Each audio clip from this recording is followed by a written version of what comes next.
Estamos de volta com o debate entre os candidatos à presidência da República. Agora será a vez dos jornalistas fazerem perguntas. Vamos às normas deste bloco. Neste segundo bloco, os jornalistas perguntam para um candidato e escolhem outro para comentar. O que responde não pode ser repetido. O que comenta poderá ser escolhido até 2 vezes. Os tempos são 30 segundos para a pergunta do jornalista, 1 minuto e 30 segundos para a resposta. O comentário é de 1 minuto e a réplica é de 45 segundos. Muito bom. Cadê o Fernando Rodrigues? Lá está. Fernando Rodrigues, do portal UOL, fará a primeira pergunta. Boa noite, Fernando. Boa noite, Carlos Nascimento. Boa noite, candidatos. Minha pergunta é para a candidata Marina Silva, com comentário da presidente candidata Dilma Rousseff. Candidata Marina Silva, a senhora recebeu cerca de R$1.600.000 nos últimos 3 anos por conta de palestras proferidas nesse período. E, por conta de uma cláusula de confidencialidade, não revela quais são as empresas que, de fato, pagaram esse dinheiro e quais foram essas empresas exatamente.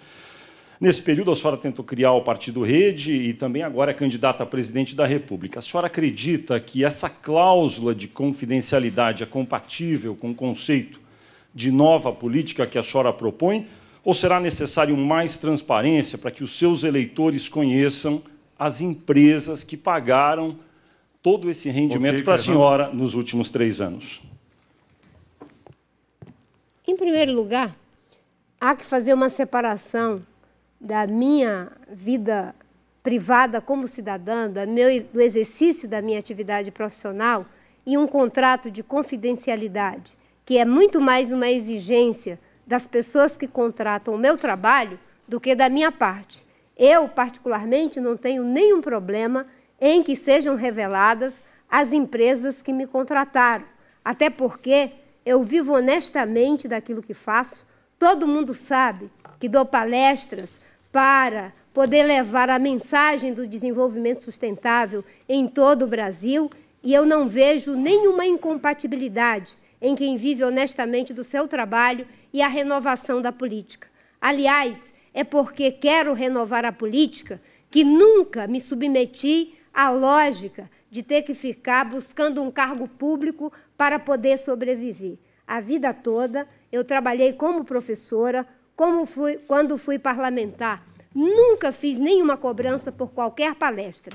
E mesmo estando no pleno exercício da minha atividade profissional, eu dei mais de 200 palestras gratuitas por conta da minha militância socioambiental. Se as empresas que contrataram o meu serviço quiserem revelar quem foi que me contratou, quanto a mim, não há nenhum problema.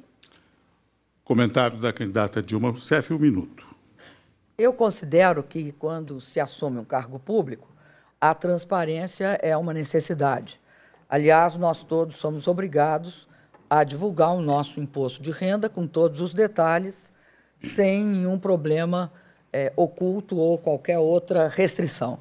Eu acho que isso é uma exigência nova na política brasileira e muito importante. Aliás, eu acho que a questão da governabilidade, ela implica em transparência. Se nós formos transparentes, todo o processo de negociação, que é essencial numa democracia, ele não se torna problemático. Eu nunca deixei de fazer algo que não fosse a favor do Brasil, dos brasileiros e do desenvolvimento do país, da geração de emprego e da melhoria da vida das pessoas. Agora, gostaria de me referir a um debate passado. Eu queria lembrar que o meu governo, de todos os tempos, é o que teve e manteve as menores taxas de juros reais no Brasil. Muito bom. A réplica, 45 segundos. Em primeiro lugar, a Receita Federal é testemunha de que pago todos os meus impostos com transparência. E uma coisa boa que poderia ter sido feita era fazer um comparativo entre outras lideranças políticas que, como eu, também fazem palestras, e de forma correta, honesta e legal, como é o caso do presidente Fernando Henrique, como é o caso do presidente Luiz Inácio Lula da Silva. Vamos fazer um comparativo entre as palestras que eu dei, as empresas que me contrataram e as demais lideranças, para que a gente não tenha 2 pesos e 2 medidas. Eu busco a transparência e acho que essa transparência deveria estar também para os 500 bilhões que foram destinados ao BNDES sem que estivessem no orçamento público. Muito Isso obrigado. sim diz respeito à vida dos brasileiros. Muito obrigado. Queria chamar agora o Fernando Canzian, do jornal Folha de São Paulo, que vai escolher o candidato para responder aquele que irá comentar a nossa próxima pergunta. A minha pergunta é para a candidata Dilma Rousseff, com comentário de Marina Silva. Candidata, a economia brasileira andou para trás no primeiro semestre deste ano, 79% dos eleitores querem mudanças e 1/3 desses eleitores apenas consideram o seu governo ótimo ou bom. O Datafolha fez uma pesquisa, se o segundo turno da eleição fosse hoje, a senhora perderia a eleição por 50-40 para a ex-senadora Marina Silva. Passados quase 4 anos de governo e algumas semanas de horário eleitoral, o eleitor segue incapaz de reconhecer as qualidades do seu governo? Fernando, eu considero que a queda na atividade econômica que nós estamos vivenciando, ela é momentânea. A seca, menos dias úteis e também o prolongamento da crise econômica tem um grande impacto. Nós não estamos em recessão, porque o mercado consumidor, ele aumenta por conta do emprego e por conta do aumento de salários. A inflação, hoje, está próxima de zero. E, ao mesmo tempo, o crédito está sendo ampliado. A Bolsa se valoriza há 7 meses consecutivos e o Brasil está entre 5 países que mais recebe investimento externo. Agora, a economia internacional não se recuperou da crise. Os Estados Unidos, a Alemanha e o Japão têm altos e baixos. Os Estados Unidos teve crescimento negativo no primeiro trimestre desse ano. O Japão e a Alemanha agora no segundo trimestre. É fato que isso mostra que a crise não acabou. Eu considero que a nossa diferença é que nós não enfrentamos a crise nem desempregando, nem arrochando salários. E acredito que criamos as bases para um novo ciclo. Na educação, por exemplo, o programa de reforço do ensino básico, com mais creches e mais escola integral. Na saúde, o programa de especialidades, que vai acabar com as filas e garantir o acesso da população ao tratamento e a exames. E Muito também, obrigado. no caso da segurança, a integração das Forças Armadas. 1 minuto para o comentário da candidata Marina. Bem, uma coisa importante é verificar que, desde o debate anterior, a candidata Dilma não consegue fazer uma coisa que é essencial para quem pretende um segundo mandato para governar um país como o Brasil, que é reconhecer os erros, porque se não reconhece os erros, não tem como repará-los. Ela se elegeu dizendo que ia controlar a inflação, que ia manter o país em crescimento e que ia fazer com que os juros baixassem. Hoje nós temos inflação alta, nós temos baixo crescimento e nós temos uma situação de juros altos. E a população paga um preço muito alto pela péssima qualidade dos serviços que estão prestados. É só ver as manifestações que aconteceram em junho. Quando as coisas vão bem, 100% os louros para o seu governo. Quando vai mal, a culpa é da crise internacional e da própria natureza. Obrigado. Agora a réplica, candidata Dilma. Eu acho, candidata Marina, que é preciso reconhecer os erros e limitações, até porque um diagnóstico errado vai levar a um caminho errado. Propor como forma de solucionar a questão econômica no Brasil a autonomia do Banco Central só levará a maior dificuldade em regulação do sistema financeiro, o que, aliás, foi um dos pontos centrais quando houve a crise do mercado internacional. Mas eu acho que tem os pessimistas de plantão, aqueles que também disseram que ia dar errado a Copa. A Copa pode ter dado errado no campo, mas não deu errado fora do campo, porque o povo brasileiro e o governo brasileiro, com os governos dos estados, impediu que isso acontecesse. O pessimismo é uma péssima fórmula de avançar, Obrigado. porque você começa desistindo. Obrigado. Kennedy Alencar, do SBT, fará agora a sua participação com a próxima pergunta. Kennedy, quem comenta? Boa noite, Nascimento. Boa noite, candidatos. Boa noite a todos. Pergunto para o candidato Aécio Neves com o comentário da candidata Dilma Rousseff. Candidato, no governo Fernando Henrique Cardoso, o caso da compra de votos para aprovar a emenda da reeleição no Congresso não foi investigado pelo procurador-geral da época, Geraldo Brindeiro, nem houve CPI.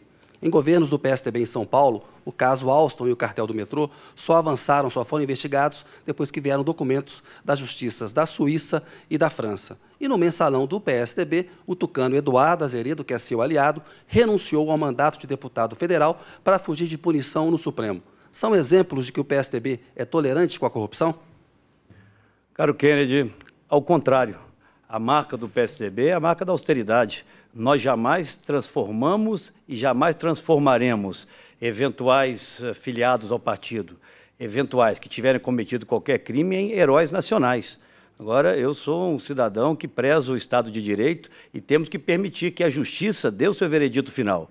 No caso do PT, houve uma condenação pela maior corte brasileira, e não que nós torcêssemos por isso, mas é uma condenação que tem que ser respeitada. E a reação, na verdade, do Partido dos Trabalhadores não ajuda ao sentimento e ao entendimento, principalmente das novas gerações, de que existe uma mesma justiça para todos.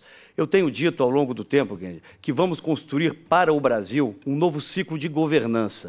Um ciclo de governança transparente, absolutamente transparente, competente, que valorize a meritocracia para se confrontar a esse Estado aparelhado que é das principais marcas do PT.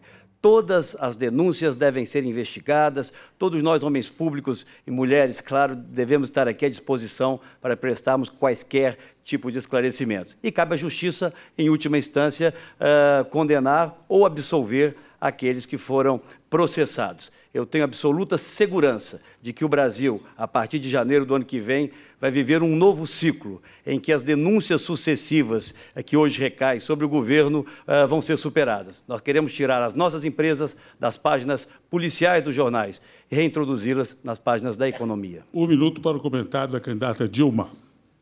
Olha, é importante lembrar que no governo meu e do presidente Lula, nós fortalecemos a Polícia Federal. E a Polícia Federal promoveu 162 operações de combate à corrupção, lavagem de dinheiro e crime financeiro. Também no governo meu e do presidente Lula, a CGU ganhou status de ministério. Criamos o portal da transparência, aprovamos a lei de acesso à informação, da ficha limpa, da punição dos corruptores e do combate às organizações criminosas. Ainda criamos a Comissão de Combate à Lavagem de Dinheiro.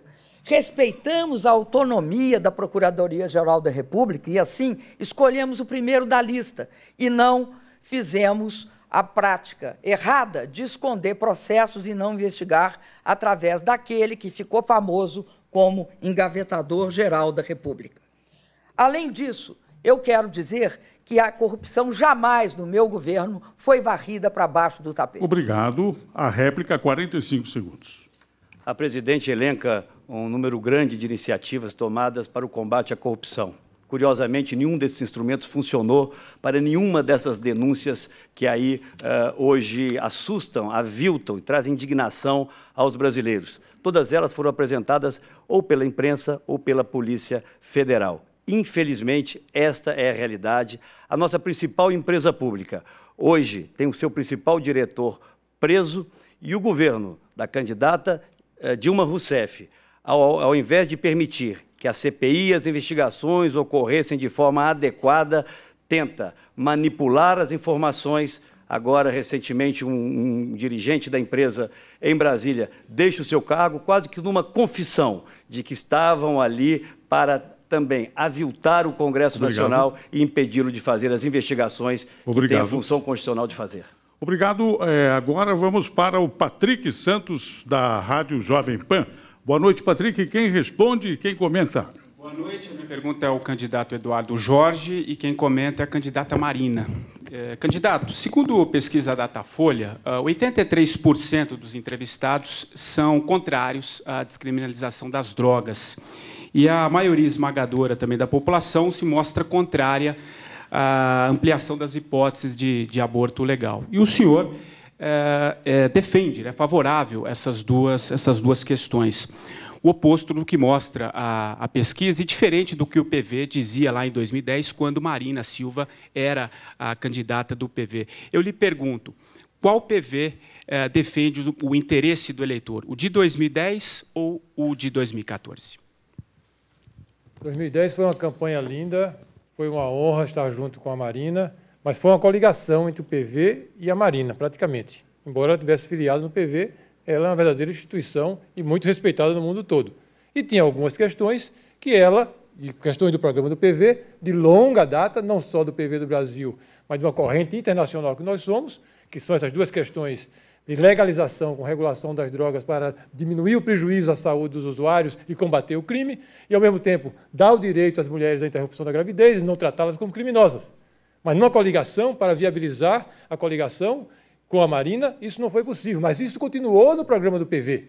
Continuou no programa do PV. E agora, com o PV solitário, isso emerge plenamente. Sempre foram bandeiras do PV e sempre serão, e minhas também. Porque, como médico de saúde pública, eu defendo isso há mais de 25 anos. Fui o primeiro deputado, no começo da década de 90, quando eu era o responsável do PT pela Comissão de Seguridade Social, que apresentou a proposta da legalização com regulação pelo Estado para bloquear o poder do crime e poder alcançar e ajudar os usuários, que hoje nós não conseguimos. Fui eu o primeiro que discutiu o assunto de que as mulheres brasileiras que fazem interrupção da gravidez nessa lei consideradas criminosas, não poderia continuar desse jeito.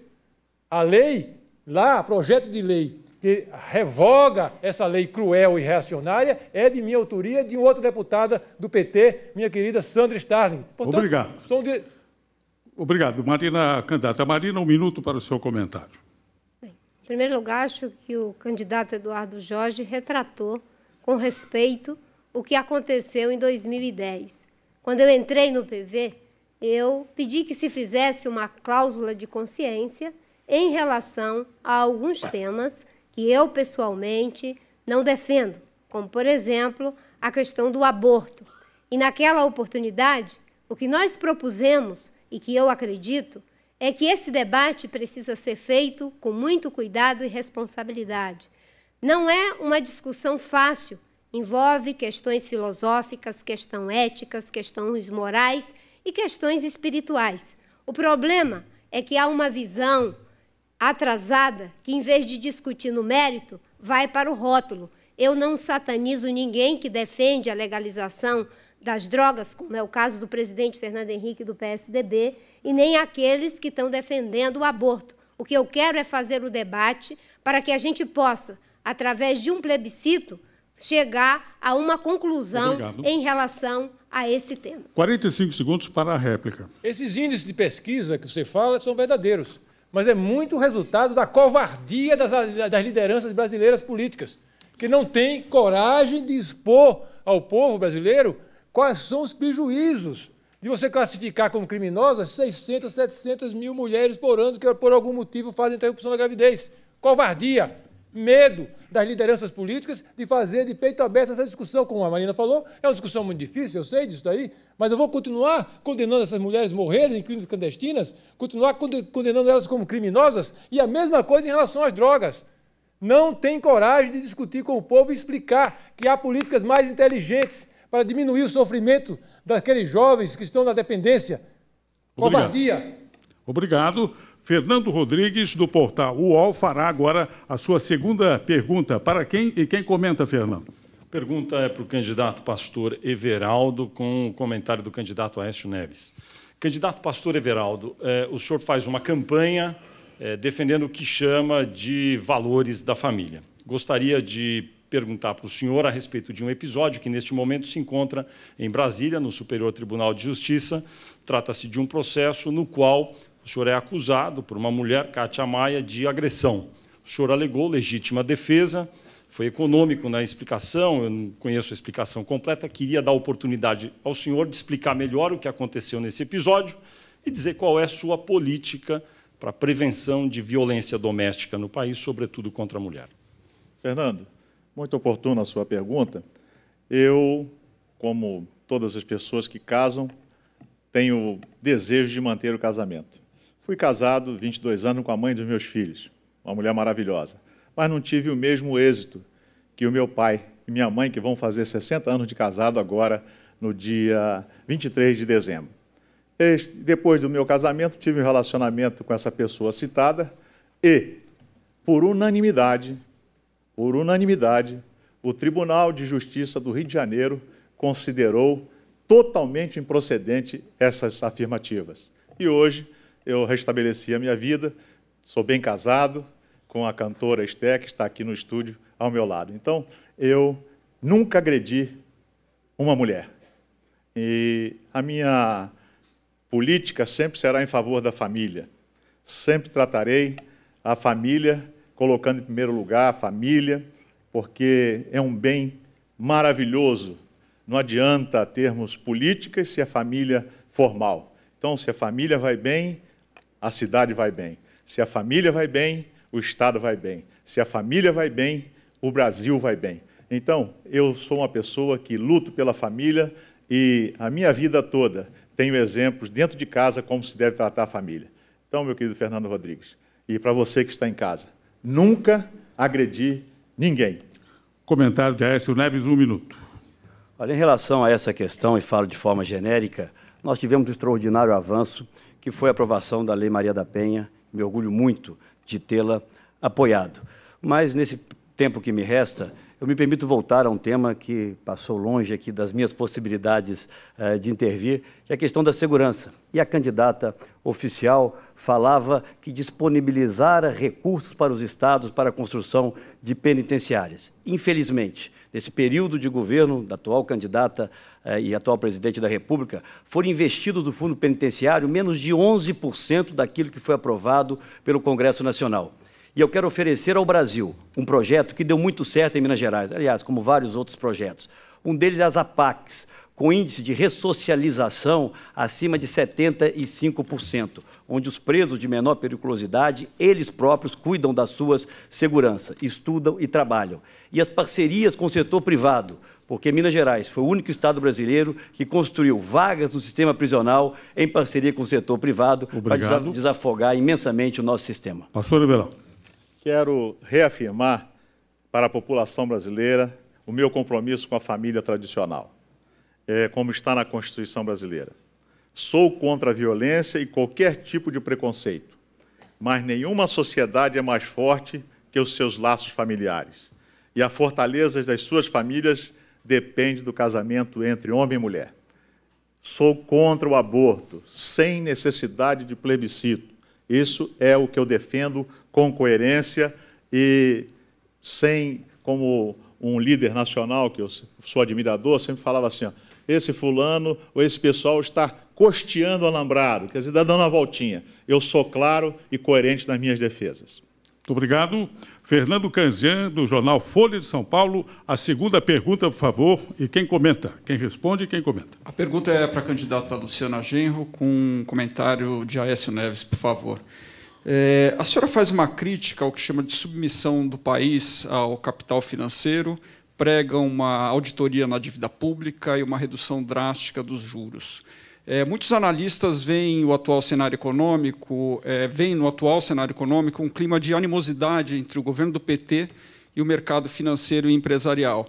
As suas propostas não são um pouco atrasadas, populistas, não só agravariam esse quadro geral?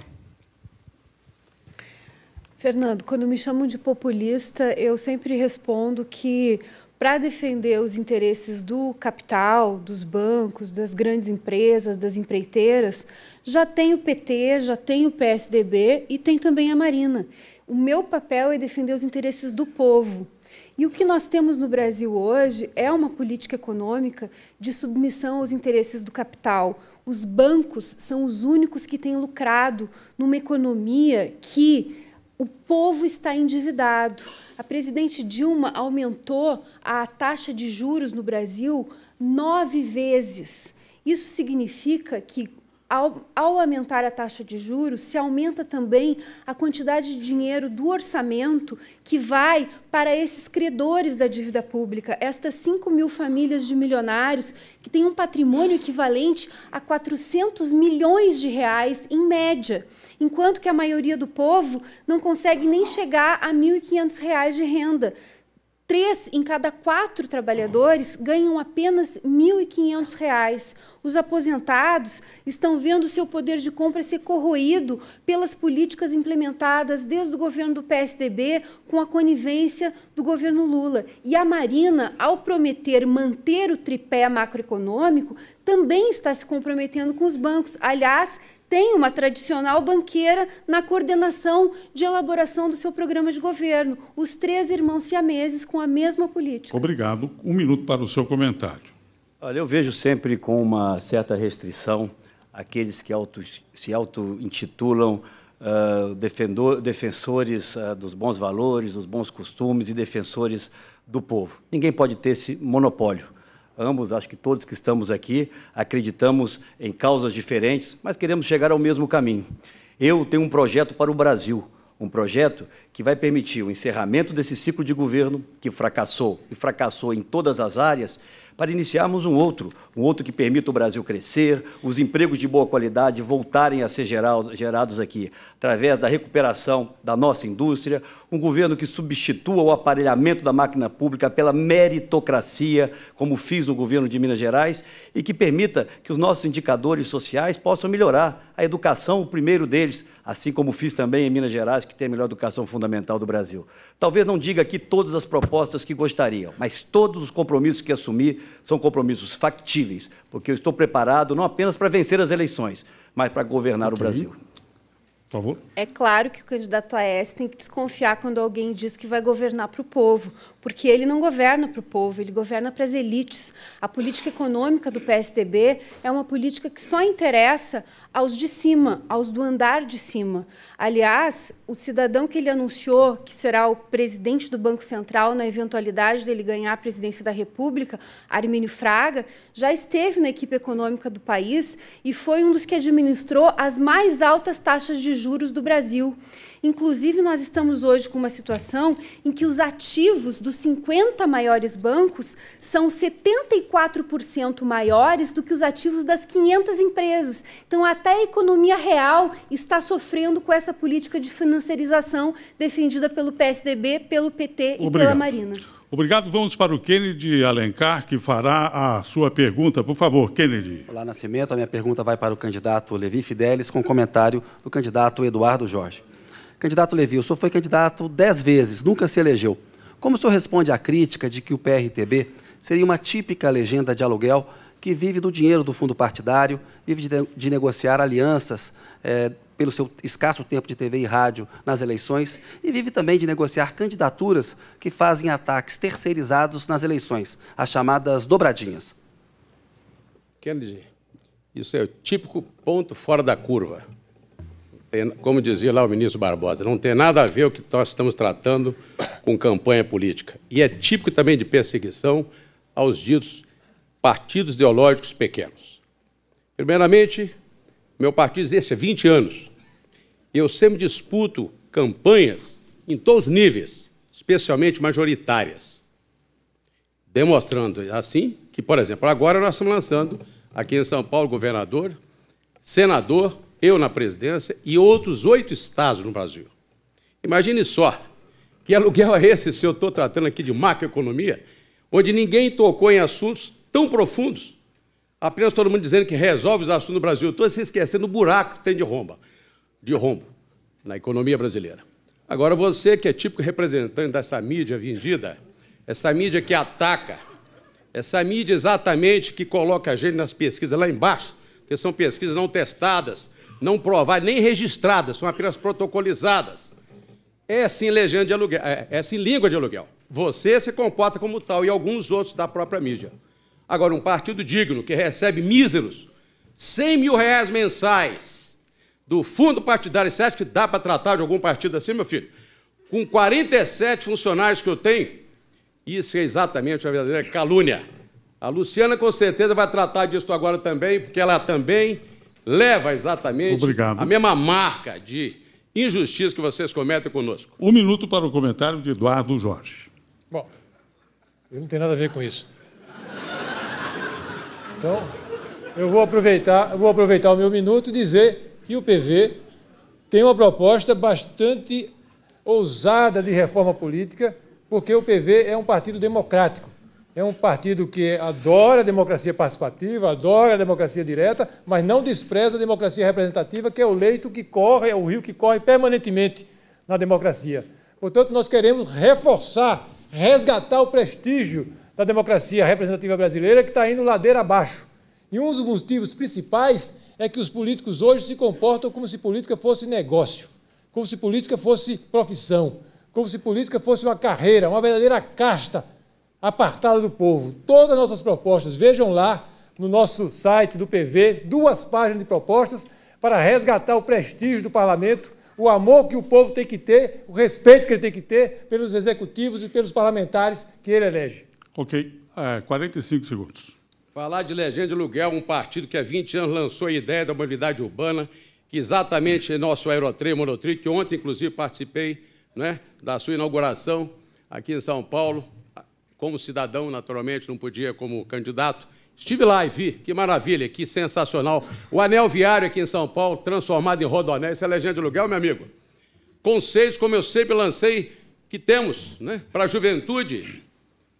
Eu tenho certeza absoluta que campanhas como esta, nós sairemos muito mais forte, porque já elegemos mais de 3.000 parlamentares através da legenda, que deu chance, oportunidade a tantos brasileiros. E na próxima eleição de prefeito e na atual, teremos mais chance e oportunidade. Nosso partido só tem crescido. Muito obrigado pelo ponto fora da curva, meu amigo.